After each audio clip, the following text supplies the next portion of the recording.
بسم اللہ الرحمن الرحیم قل یا عبادی الذین اسرفوا علی انفسہم لا تقنطوا من رحمت اللہ ان اللہ یغفر الذنوب جمیعا صدق اللہ مولانا العظیم۔ انتہائی قابل احترام جناب چودھری لطیف اکبر صاحب، اسپیکر مجلس قانون ساز آزاد جموں کشمیر، محترم جناب چودھری انوار الحق صاحب، وزیر اعظم آزاد جموں کشمیر، محترم جناب خواجہ فاروق صاحب، لیڈر آف دی اپوزیشن، محترم جناب شاہ غلام قادر صاحب، محترم جناب راجہ فاروق حیدر صاحب سابق وزیر اعظم، محترم جناب سردار عتیق احمد خان صاحب فرزند مجاہد اول مسلم کانفرنس، محترم جناب چودھری محمد یاسین صاحب، محترم جناب سردار عبدالقیوم نیازی صاحب، محترم جناب حسن ابراہیم صاحب، وفاقی وزراء،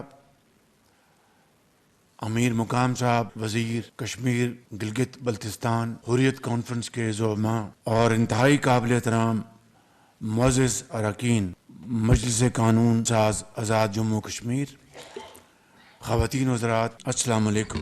آج 5 فروری کے دن آزاد جموں کشمیر کے عوام کی منتخب کردہ مجلس قانون ساز میں آج موجود ہوں، اور میرے لیے یہ باعث اعزاز ہے اور باعث عزت ہے کہ مجھے یہاں پر مدعو کیا گیا۔ میرے بزرگوں، بھائی اور بہنوں، آج کے دن میں اپنے کشمیری بزرگوں، ماؤں، بہنوں، بیٹوں، نوجوانوں اور بھائیوں کے ساتھ اپنی طرف سے، حکومت پاکستان کی طرف سے اور پاکستان کے 24 کروڑ عوام کی طرف سے یہاں پہ اظہار یکجہتی کے لیے اپنے ساتھیوں کے ساتھ حاضر ہوا ہوں، کیونکہ 5 فروری محض کوئی ایک دن نہیں ہے، بلکہ یہ ہمارے اس پختہ عزم کی تجدید اور یقین دہانی کا دن ہے، کیونکہ نعرہ ہی نہیں ایمان ہے یہ آزادی کے متوالوں کا، کشمیر کا ذرہ ذرہ ہے کشمیر کے رہنے والوں کا۔ جناب اسپیکر، آج ہم ان عظیم شہداء کو سلام پیش کرنے آئے ہیں جنہوں نے گزشتہ 7 دہائیوں سے زائد عرصے میں اپنے لہو سے آزادی کی ناقابل فراموش داستان اپنے خون سے لکھی ہے۔ نوجوان برہان وانی شہید سے لے کر مرد آہن سید علی گنانی تک، کشمیر کے بہادر بچیوں سے لے کر آسیہ اندرابی تک، بہادر اور بے خوف یاسین ملک سے لے کر میر وائس عمر فاروق تک، جدوجہد آزادی کشمیر کے ہر قائد، ہر رہنما، ہر کارکن، ہر شہری، ہر صحافی اور ہر بچے کو ہم سلام پیش کرتے ہیں۔ میں یہ کہنے آیا ہوں کہ اس جدوجہد میں ہم آپ کے ساتھ شانہ بشانہ کھڑے ہیں، جب تک کہ وادی میں گرنے والے خون کی بدولت کشمیریوں کا ان کا حق آزادی مل نہیں جاتا اور وہ سرخرو ہو نہیں جاتے۔ میرے بزرگوں، بھائی اور بہنوں، اہل کشمیر نے اپنی ولولہ انگیز جدوجہد سے بھارت کے فوجی غرور کو شکست فاش دی ہے، ہر طرح کے ظلم و جبر ڈھانے اور وادی کشمیر کو بے گناہ کشمیریوں کے خون سے سرخ کرنے کے باوجود آج بھی غاصب بھارت کے فوجی جبر کے سامنے کشمیریوں کا عزم آزادی، عزم صمیم مضبوطی سے ڈٹا ہوا ہے۔ ہم کیا چاہتے؟ آزادی کے نعرے کی شدت ہر گزرتے وقت کے ساتھ بڑھتی جا رہی ہے۔ بھارت اپنی لاکھوں کی فوج میں مزید اضافہ کرتا جا رہا ہے، لیکن دوسری جانب بہادر کشمیریوں کی آزادی کی تڑپ اور بھی بڑھتی جا رہی ہے۔ 5 فروری بھارت کو پکار کر یاد دلاتا ہے کہ کسی 5 اگست سے کشمیر بھارت کا حصہ نہیں بن سکتا۔ نہ کشمیری اسے مانتے ہیں، نہ ہی اقوام متحدہ کی سلامتی کونسل سمیت دنیا مانتی ہے، نہ پاکستان مانتا ہے، نہ 24 کروڑ پاکستان کے عوام مانتے ہیں۔ بابا قوم حضرت قائد اعظم محمد علی جناح نے کشمیر کو پاکستان کی شہر قرار دیا۔ کشمیر اور پاکستان کے تعلق کو اس سے بہتر اور انتہائی جامع الفاظ میں بیان نہیں کیا جا سکتا۔ انتہائی قابل احترام ممبران، تنازع جموں کشمیر کا حل کشمیری عوام کی خواہشات اور اقوام متحدہ کی سلامتی کونسل کی قراردادوں کے مطابق حق کے رائے دہی کے آزادانہ، منصفانہ اور غیر جانبدارانہ استعمال کے ذریعے ہوگا۔ اس خطے اور دنیا میں پائیدار امن کی ضمانت کا بس صرف یہی ایک واحد راستہ ہے۔ فلسطین اور کشمیر کے عوام کے جمہوری حق کی حمایت پوری دنیا کے جمہوری مزاج ممالک، ادارے، تنظیمیں، بین الاقوامی اصول، عالمی قوانین اور مہذب انسان کرتے ہیں۔ دنیا میں 2 الگ الگ اصول، انصاف اور جمہوریت کے 2 الگ الگ معیار اور عالمی قانون کے نفاذ میں امتیاز قبول نہیں کیے جا سکتے۔ یہی انصاف، جمہوریت اور عالمی قانون کا تقاضا ہے اور انسانیت کا مطالبہ ہے، جس کے لیے ہم دنیا کے ہر فورم پر آواز بلند کرتے رہیں گے۔ اسی پختہ ارادے اور صمیم قلب کے ساتھ میں نے اقوام متحدہ کی جنرل اسمبلی OIC سمیت دنیا کے دیگر فورمز کے اجلاسوں میں واشگاف اظہار کیا، اور بھارت اس بھول میں نہ رہے کہ وہ کالے جابرانہ اور فسطائی قوانین کے ذریعے کشمیریوں سے ان کی شناخت چھین سکتا ہے یا انہیں ان کی سرزمین سے بے دخل کر سکتا ہے۔ 7 دہائیوں سے زائد عرصے سے وہ اپنے ہر طرح کے مذموم حربے اور ہتھ کنڈے استعمال کر چکا ہے، لیکن اسے کامیابی نہیں ہوئی۔ کشمیریوں کا لہو بہانے سے یہ مسئلہ حل نہیں ہوگا۔ کشمیریوں کے گھر جلانے اور گرانے سے یہ مسئلہ حل نہیں ہوگا۔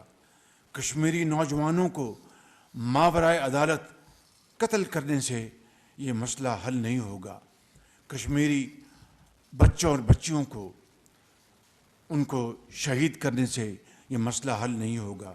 کشمیری قائدین کو اذیتیں دینے، نظر بند اور جیلوں میں قید کرنے سے یہ مسئلہ حل نہیں ہوگا۔ مقبوضہ جموں کشمیر کو دنیا کی سب سے بڑی جیل بنانے اور لاکھوں فوجیوں کی چھاونی بنا دینے سے بھی یہ مسئلہ حل نہیں ہوگا۔ بھارت اور اس کے خطے کے بہترین مفاد میں یہی ہے کہ وہ 5 اگست 2019 کی سوچ سے باہر نکلے اور اقوام متحدہ کی سلامتی کونسل کی منظور کردہ قراردادوں پر عمل، کشمیریوں اور دنیا سے کیے ہوئے اپنے وعدوں کو پورا کرتے ہوئے تنازع جموں کشمیر پر بامعنی اور نتیجہ خیز مذاکرات کی طرف آئے۔ پاکستان نے ہمیشہ خطے اور دنیا میں پائیدار امن، ہمسایوں سے پرامن بقائے باہمی کے اصولوں کے مطابق رہنے کو اس رویے کو اپنایا ہے۔ ہم چاہتے ہیں کہ بات چیت کے سفارتی اور جمہوری اصولوں کے مطابق جموں کشمیر سمیت تمام تنازعات کو پرامن ذرائع سے حل کیا جائے۔ یہ اس خطے میں بسنے والے اربوں انسانوں کی ترقی اور خوشحالی کا تقاضا ہے۔ اسلحے کے انبار جمع کرتے رہنے سے اس خطے کے غریبوں کی زندگی نہیں بدلے گی، یہاں تعلیم اور صحت کے انقلاب نہیں آئیں گے۔ میں سمجھتا ہوں کہ بھارت کو آج ہوش کے ناخن لینے ہوں گے۔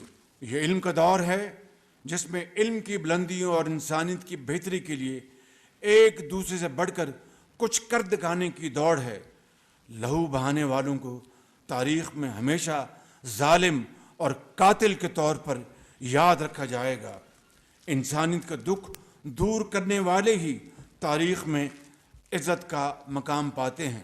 مگر میں یہاں پر یہ بات بڑے ادب سے لیکن انتہائی یقین محکم کے ساتھ یہ کہہ سکتا ہوں اور کہنا چاہتا ہوں کہ پاکستان کی امن پسندی کوئی کمزوری نہیں، بلکہ یہ ہمارے دین کے روشن اصولوں، ہمارے اسلاف کے جمہوری نظریہ اور ہمارے نظام کی طاقت کی وجہ سے ہے۔ اللہ تعالیٰ کے فضل و کرم سے پاکستان ایک جوہری ملک ہے، ایک مضبوط جذبہ شہادت سے لیس پیشہ ورانہ مہارت میں دنیا میں اپنا لوہا منانے والی بہادر فوج، ہمارے دفاع اور سلامتی کا آہنی حصار اور ناقابل تسخیر فصیل ہے۔ ہم نے قیام پاکستان سے لے کر آج تک ہر جارحیت کا دندہ شکن جواب دیا ہے۔ کلبھوشن اور ابھینندن ہماری عسکری صلاحیت کا زندہ ثبوت ہیں۔ یہ صلاحیت پوری قوم کی آن اور شان ہے، یہ ہمارا سرمایہ افتخار ہے اور پوری قوم کو امن و حفاظت کا اعتماد دیتی ہے۔ جب ضرورت پڑی ہم اپنے قومی مفادات کے تحفظ کے لیے اپنی پوری قوت استعمال کریں گے اور اس میں قطعاً نہیں ہچکچائیں گے۔ میرے قائد جناب محمد نواز شریف نے 28 مئی 1998 کو جو جوہری دھماکے کر کے پاکستان کو ایٹمی ملک بنایا تھا، یہ اعلان تھا کہ ہم اپنی خود مختاری اور دفاع پر کبھی سمجھوتا نہیں کریں گے۔ اور پھر وزیر اعظم نواز شریف کے پاس بھارتی وزیر اعظم اٹل بہاری واجپئی چل کر پاکستان آئے تھے اور اعلان لاہور ہوا تھا، اور دونوں ممالک نے جموں کشمیر سمیت تمام متنازع معاملات کو بات چیت کے ذریعے حل کرنے پر اتفاق کیا تھا۔ لہٰذا آگے بڑھنے کا راستہ وہی ہے جو لاہور میں لکھا ہوا ہے۔ جناب اسپیکر، پورے پاکستان کی طرح آزاد جموں کشمیر میں تعلیم، صحت، انفراسٹرکچر سمیت اس خطے کی مجموعی ترقی ہمیں بے حد عزیز ہے۔ ہم اس میں کوئی فرق نہیں کرتے، نہ کریں گے انشاءاللہ۔ گزشتہ برس جو 23 ارب روپے جو ہم نے آپ کی خدمت میں وزیر اعظم اور کشمیری عوام کی خدمت میں پیش کیے، یہ کوئی احسان نہیں تھا، یہ ہمارا فرض تھا۔ دانش اسکول جو ابھی بھمبر میں جس کا آغاز کیا گیا ہے، انشاءاللہ کشمیر کے باقی علاقوں میں اس کی بنیاد رکھی جائے گی، اور انشاءاللہ میں آپ سے وعدہ کرتا ہوں کہ ذاتی نگرانی میں ان اسکولوں کو مکمل کرا کے ہزاروں بچوں اور بچیوں کو جو انتہائی ذہین فتین ہیں مگر ان کے والدین کے پاس مالی وسائل نہیں، ان کی تعلیم، اعلیٰ تعلیم کے لیے یہ ایسا بندوبست ہوگا کہ شاید جب اگلے جہاں میں رب تعالیٰ مجھ سے پوچھے گا کہ تم نے دنیا میں کیا کیا، تو میں کہوں گا کہ ان غریب مگر قابل بچوں کے لیے دانش اسکول بنائے، شاید میری وہاں پر معافی ہو جائے۔ یہاں پہ آپ نے جو کشمیر کی اسمبلی کی جو تعمیر جاری ہے، اس کے لیے جو آپ نے فرمایا، میں انشاءاللہ جہاں سے بھی فنڈ نکلیں گے اس کو نکلوا کر بہت جلد اس کی تعمیر مکمل کرائیں گے تاکہ آپ اپنی نئی اسمبلی میں جائیں۔ جناب اسپیکر، اللہ تعالیٰ کے حضور سر جھکا کے یہ دعا کرتے ہیں، خطہ محکوم کو آزاد کر، ہر دکھی دلدار کو دلشاد کر، کٹ جائے گی غلامی کی زنجیر، یہ ایک دن آزادی کی مقبول ہوگی ایک ایک دعا، ہاں رنگ لائے گا ضرور خون شہداء، نصرت سے ہم کنار کرے گا تمہیں خدا، یہ شعلہ نہ دب جائے، یہ آگ نہ سو جائے، پھر سامنے منزل ہے ایسا نہ ہو کھو جائے، ہے وقت یہی یارو جو ہونا ہے وہ ہو جائے۔ جموں کشمیر زندہ باد، شیر دل کشمیری زندہ باد، پاکستان پائندہ باد۔